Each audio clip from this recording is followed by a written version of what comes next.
Another question from the floor.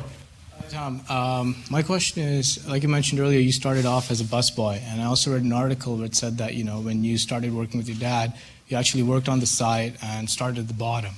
So at what point did you and your dad realize that, you're ready to take over the company, essentially your current role of CEO?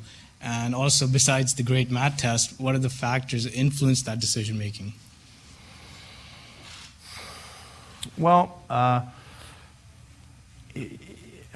do I answer that? Okay, so I spent my teen years, obviously in school and then university, and I did various jobs. I worked in the kitchen for two and a half years. Loved that.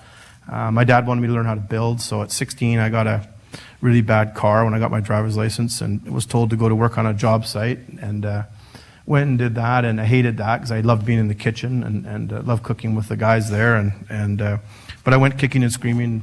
Worked in construction for 6 years. Did basically every trade I could, and learned about that, and came up that way, and then ultimately ended up in hotel operations, and became a regional manager for a group of our hotels in the province. And if you know a little bit about us, we were bankrupt in the early 80s, and we didn't look like we were going to make it. So my dad pulled me out of university in my 4th year, and I headed out to start another project because we thought we might not make it.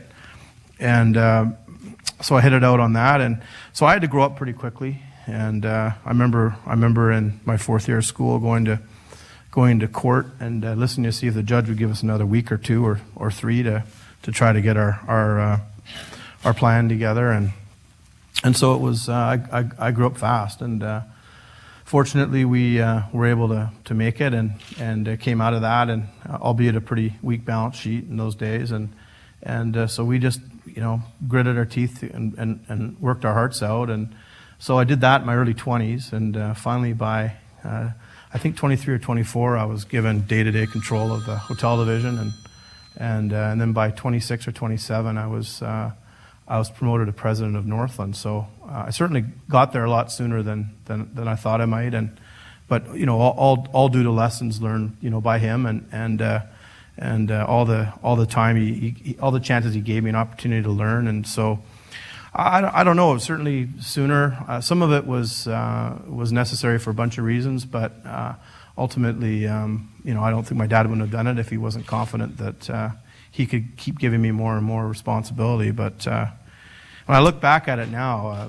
I'm 44 today. I can't believe that it happened that quickly. But when it was happening, it felt kind of right. So, but as I say, I had to grow up awfully quickly because, and I'll never forget those lessons. I wouldn't trade that for the world. Being underwater like that, and having more bills to pay than you had cash in the bank is a pretty good lesson on how to because you have to make smart decisions. You can't make many mistakes. You gotta do things right, and you gotta come out of that. And I think the lesson it also teaches you is you never want to be there again. And so I think we and that's how we manage our business today. It's all about having managing your debt and not taking risks, because nothing's worth being back there again. So